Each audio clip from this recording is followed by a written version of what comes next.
In his 1886 book, Beyond Good and Evil, Nietzsche warned, "He who fights with monsters should look to it that he himself does not become a monster.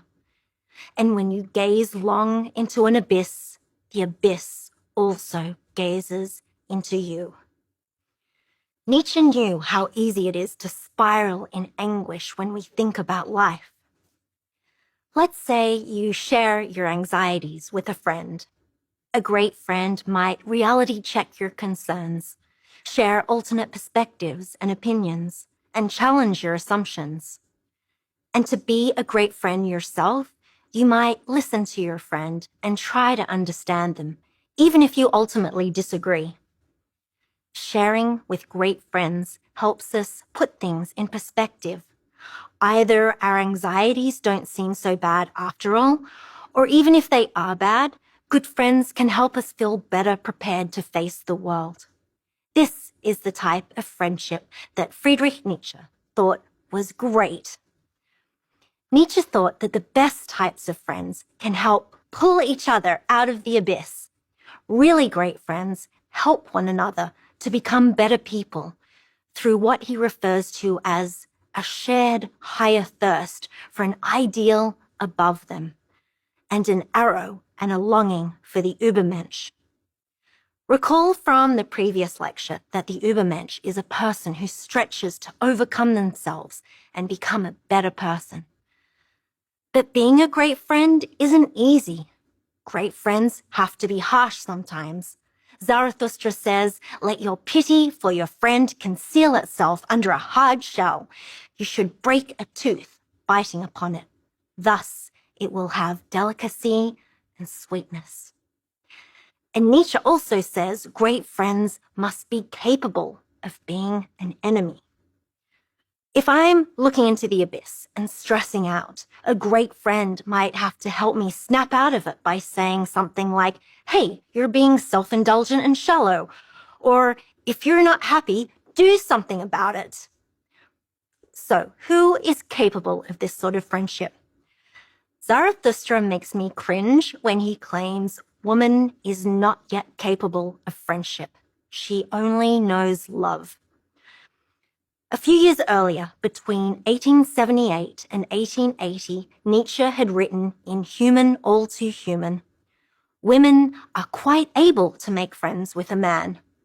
But between then and writing Thus Spoke Zarathustra in 1883, he had a falling out with his sister Elizabeth and crush Lou Salome, and seems to have been feeling deeply resentful of the women in his life.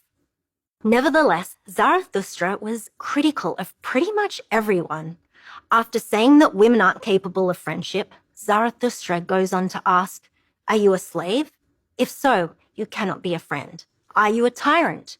If so, you cannot have friends.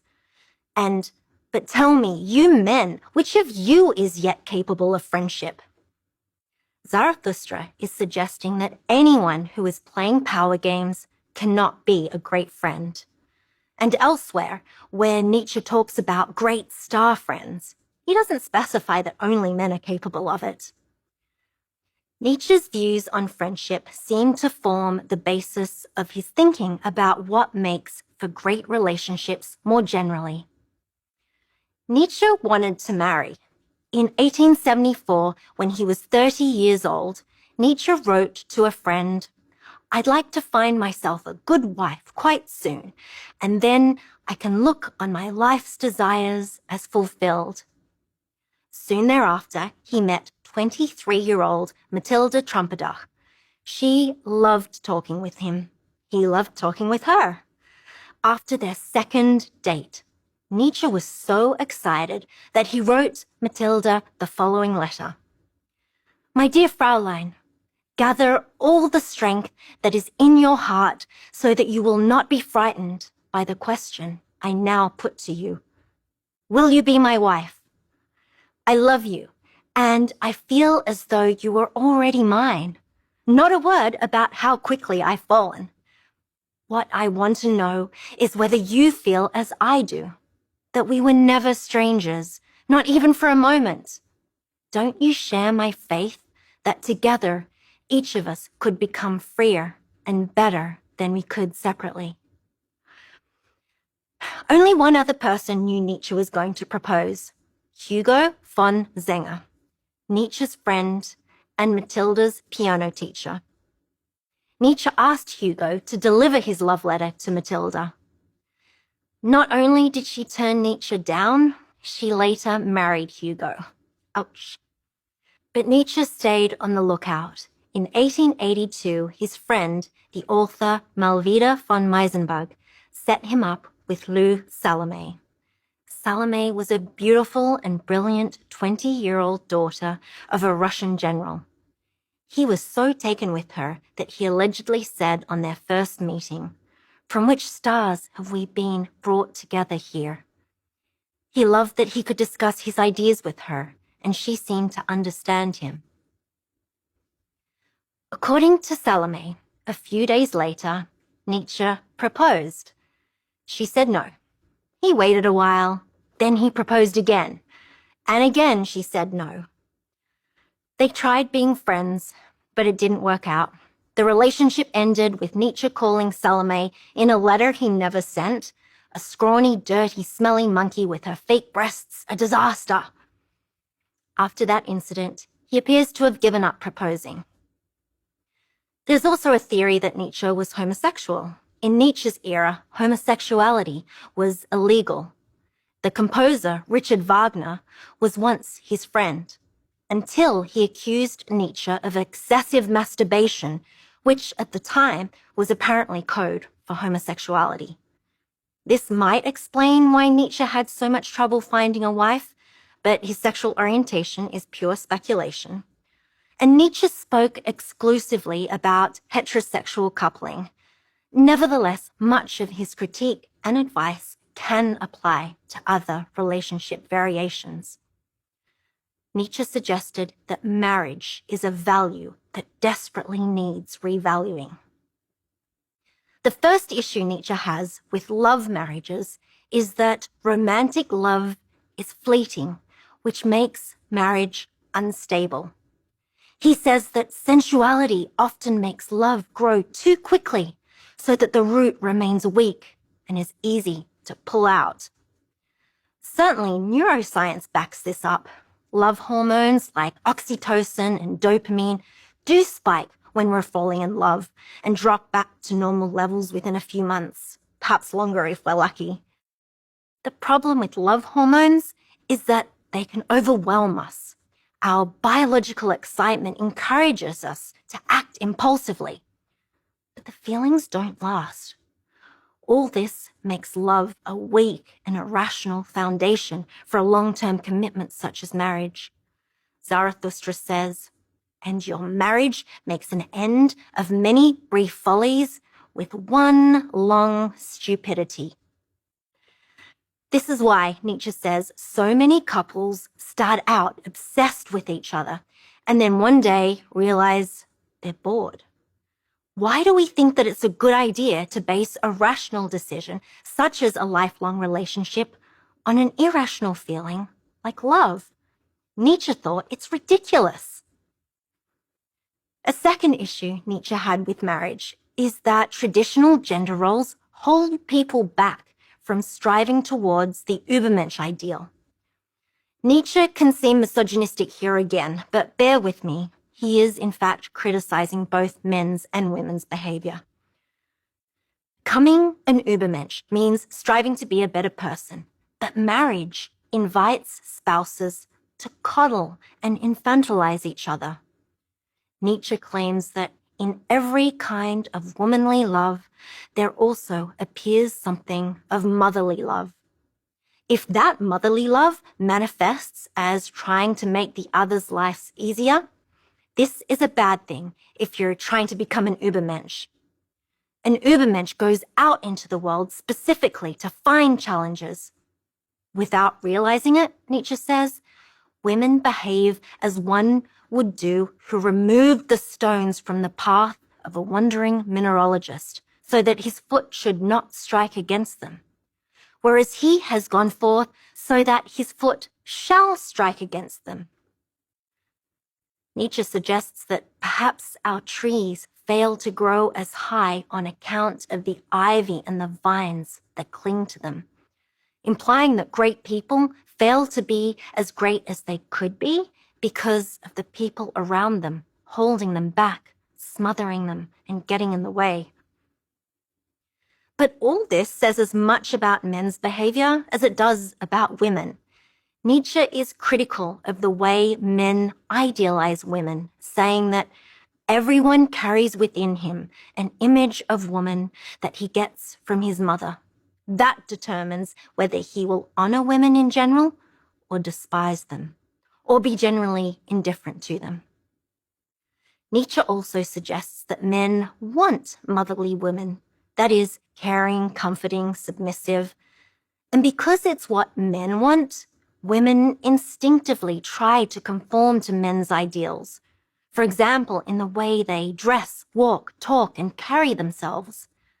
So, women have had to learn to act in ways that please men.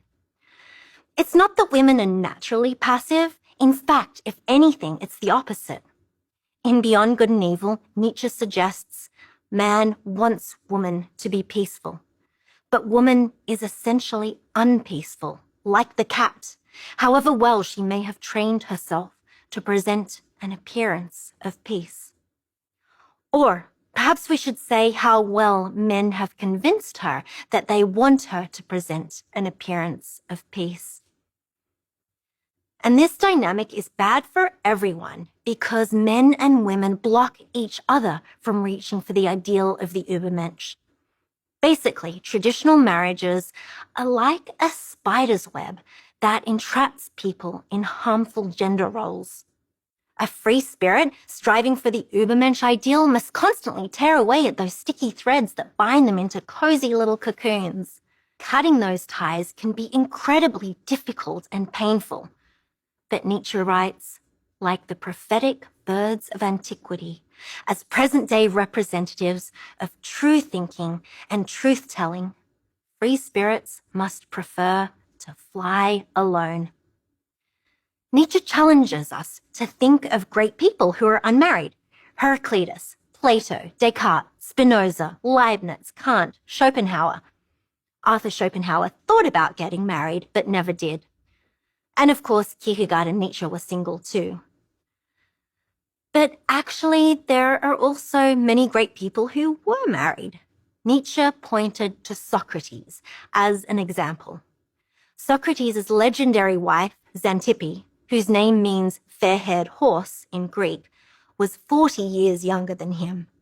By some reports, she was a devoted wife and mother. By other reports, she was a shrew. She allegedly poured water, or it may have been the contents of a chamber pot, over Socrates' head. Apparently, after this incident, Socrates told his friend Alcibiades, "Wasn't I telling you that Xanthippe would thunder and make it rain?" In Xenophon's Symposium, the character Antisthenes asks why Socrates has the meanest wife there ever was or will be. Socrates answers that an expert rider doesn't try to ride the most placid horse. They look for a challenge. The key point is that if Socrates can get along with a woman as difficult as Xanthippe, he can get along with anyone. Her spark was, apparently, why Socrates married her. Of course, we don't know her side of the story, but Socrates would not have been the easiest person to get along with. After all, he was sentenced to death by hemlock for being annoying, asking too many philosophical questions of the citizens of Athens, and corrupting the youth. Had Socrates known her better, Nietzsche says the heroism of even this free spirit would not have extended to that. But Xanthippe, in fact, propelled Socrates deeper and deeper into his own proper profession, inasmuch as she made his house and home uncomfortable and unhomely to him. She taught him to live in the street and everywhere where one could chatter and be idle, and thus fashioned him into the greatest Athenian street dialectician. She sounds formidable to me. Nietzsche suggests that a big advantage of any deep relationship is challenging each other, like Socrates and Xantippe. However, pouring human excrement over the other might be going a bit too far. Still, for Nietzsche, a great relationship should make you uncomfortable. In The Will to Power, a selection of notes published posthumously by his sister Elizabeth, Nietzsche writes that the happiness derived from quiet comfort is a herd ideal. Real pleasure lies in dissatisfaction, opposition, resistance, and in Nietzsche's words, the will's forward thrust again and again, becoming master over that which stands in its way. If we want to strive for the Übermensch ideal, Zarathustra urges us to be creative, and that means caring more about challenging than safeguarding ourselves, even if we risk failure. Of course, you don't need to get married to have a challenging relationship, but Nietzsche saw value in the institution of marriage because he thought it's more noble than romantic relationships. Like Kierkegaard, Nietzsche thought that marriage raises love to a higher level. Marriage is a definitive yes to life. Yes, I choose this person. Yes, I want to tell everyone about it. And in Nietzsche's view, making commitments and promises is what differentiates humans from other animals. So let's say you do decide you want to marry, to say yes to life and love, and go for a noble relationship where you both strive to become Übermenschen. How might you go about it? Well, Nietzsche didn't create a set of instructions, and some of what he says is contradictory. But he provides ideas to provoke us to create relationships on our own terms, rather than following unquestioningly along the same problematic path that people have taken for ages. One problem that we need to tackle is that romantic feelings do fade. Nietzsche's advice is not to get carried away with lust. Strong-willed people moderate their passions, but love is a tough challenge for even those with the strongest wills. Nietzsche writes, "We ought not to be permitted to come to a decision affecting our life while we are in the condition of being in love, nor to determine once and for all the character of the company we keep on the basis of a violent whim. The oaths of lovers ought to be publicly declared invalid, and marriage denied them, the reason being that one ought to take marriage enormously more seriously."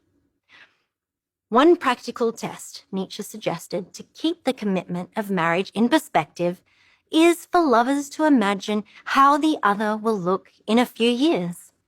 Nietzsche says, sometimes it requires only a stronger pair of spectacles to cure the lover.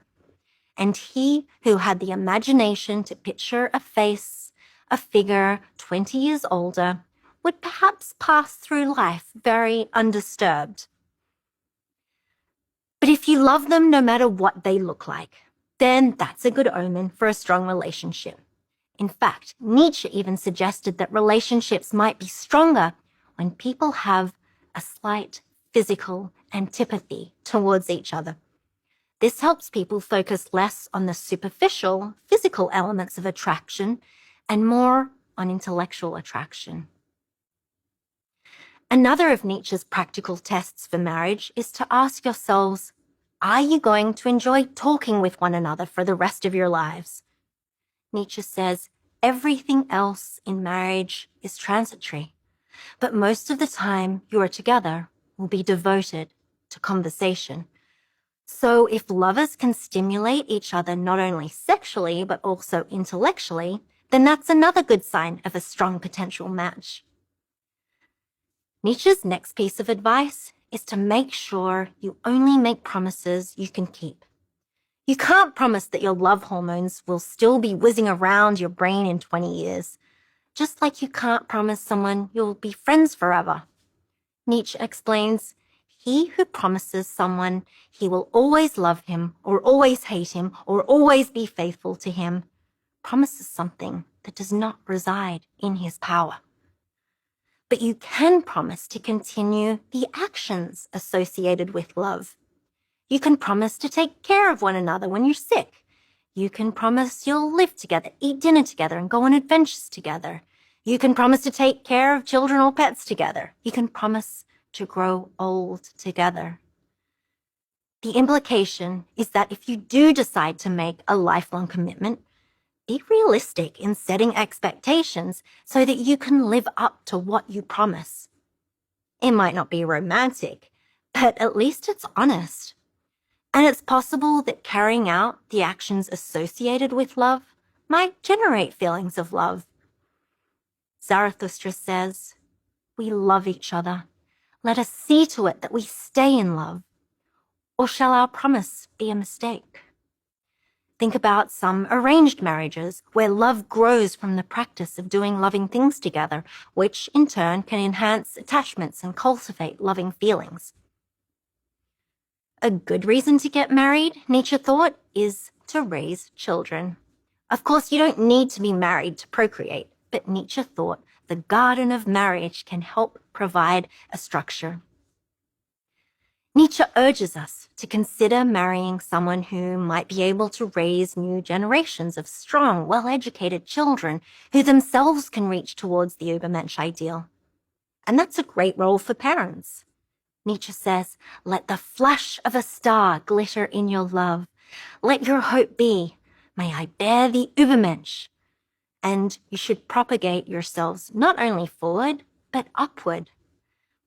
Sure, evolution might be luring us into having babies, but Nietzsche's point is that we should recognize this and be more intentional with our decisions. Nietzsche knew his philosophy was risky, but he might have been horrified if he knew his words would later be twisted to support Nazi propaganda about creating a master race. Another of Nietzsche's suggestions to create a strong relationship is to make sure to give each other space. Relationships are like an engraving. When you touch it too much, the intricacies of the original design fade. Nietzsche says we never see the beauty of its original design again. One always loses by too familiar association with friends and women, and sometimes what one loses is the pearl of one's life. Distance is important in any relationship. Sometimes we must take a break from other people to clear our heads and to see the truth of our situations. In one of his most notorious lines, Nietzsche writes, "Are you visiting women? Do not forget your whip." There's a lot of ambiguity about this. Some people take it to mean that Nietzsche was advocating for violence against women. But actually, an old woman says this to Zarathustra. She gives him this truth as a thank you because he shared his wisdom with her. Although Zarathustra's wisdom is full of misogynistic lies, like everything in woman is a riddle and everything in woman hath one solution, it is called pregnancy, but also things like man is more childish than woman. The woman warns Zarathustra, "Wrap it up and stop its mouth. Otherwise, it will cry too loudly this little truth." This implies that Nietzsche knew that the advice is cryptic and dangerous because in the wrong hands would be misconstrued. After all, it's not at all clear if the woman agrees with Zarathustra. It's possible she's being sarcastic, or she might be correcting him. It's also unclear if the woman is saying that Zarathustra should whip women, or if women should be whipped at all. She could be advising Zarathustra to whip himself, or for people to whip each other, or even for Zarathustra to give to a woman to whip him. In May 1882, Nietzsche, Lou Salome, and their mutual friend Paul Ray met up in Switzerland. They went to a photographer's studio and posed for a picture. Nietzsche and Ray stand before a pony trap with Salome on it, and Salome is brandishing a small whip decorated with lilac flowers. It's unclear whose idea the pose was, but the photo is clearly a joke. Both Nietzsche and Ray had proposed to Salome only to be rejected. Instead of traditional marriage, they discussed a wild marriage where the three of them would live together and study philosophy. It didn't eventuate.